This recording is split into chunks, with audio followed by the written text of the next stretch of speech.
दुनिया के नेताओं से मिलता हूं तो उन्हें गोंड पेंटिंग भी उपहार में देता हूं। जब वे इस शानदार गोंड कला की प्रशंसा करते हैं तो मेरा माथा भी गर्व से ऊंचा हो जाता है।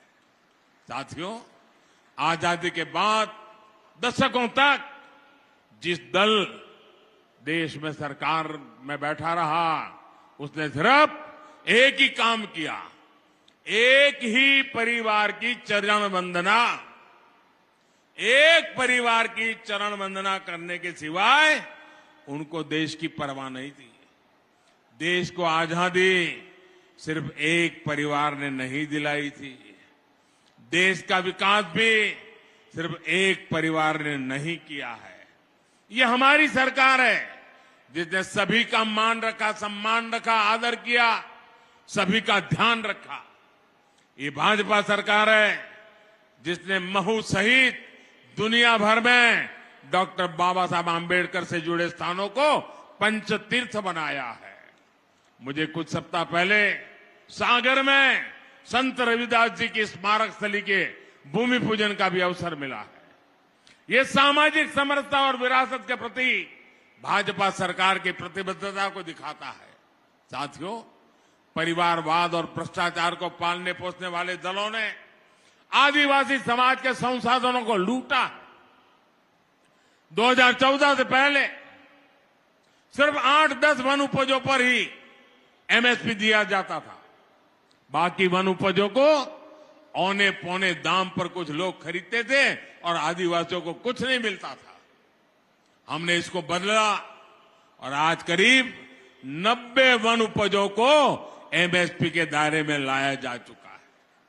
साथियों, अतीत में हमारे आदिवासी किसानों, हमारे छोटे किसानों की उपज कोदो, कुटकी जैसे मोटे अनाज को भी ज्यादा महत्व नहीं दिया गया। आपने देखा है कि दिल्ली में G20 के लिए दुनिया भर के बड़े बड़े नेता आए थे, एक से बढ़कर एक बड़े नेता आए थे। उनको भी हमने आपके कोदो कुटकी से बने पकवान खिलाए थे। भाजपा सरकार आपके कोदो कुटकी को भी श्री अन्न के रूप में देश विदेश के बाजारों तक पहुंचाना चाहती है। हमारी कोशिश यही है कि आदिवासी किसानों को, छोटे किसानों को अधिक से अधिक लाभ हो। मेरे परिवारजनों, भाजपा की डबल इंजन सरकार की प्राथमिकता वंचितों को वरीयता है। पाइप से पीने का साफ पानी मिले, एक गरीब के स्वास्थ्य और महिलाओं की सुविधा के लिए बहुत जरूरी है। आज भी यहां करीब 1600 गांवों तक पानी पहुंचाने का इंतजाम हुआ है। महिलाओं का स्वास्थ्य हमेशा देश की प्राथमिकता होनी चाहिए थी, लेकिन इसे भी पहले लगातार नजरअंदाज कर दिया गया।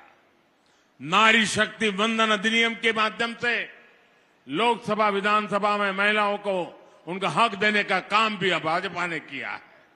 साथियों, गांव के सामाजिक आर्थिक जीवन में हमारे विश्वकर्मा साथियों का बहुत बड़ा योगदान रहता है। इनको सशक्त करना प्राथमिकता होनी चाहिए थी, लेकिन 13,000 करोड़ रुपए की पीएम विश्वकर्मा योजना भाजपा सरकार बनने के बाद हमें उसको लाना पड़ा।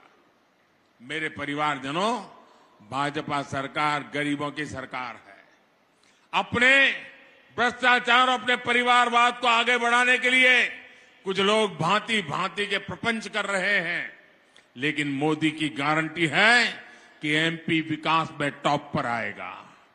मुझे विश्वास है कि मोदी के भाजपा सरकार के इस संकल्प को महाकौशल मजबूत करेगा, मध्य प्रदेश मजबूत करेगा। एक बार पुनः वीरांगना रानी दुर्गावती जी को श्रद्धापूर्वक नमन करता हूं और आप इतनी बड़ी संख्या में हमें आशीर्वाद देने के लिए आए हैं। मैं हृदय से आपका आभार व्यक्त करता हूं।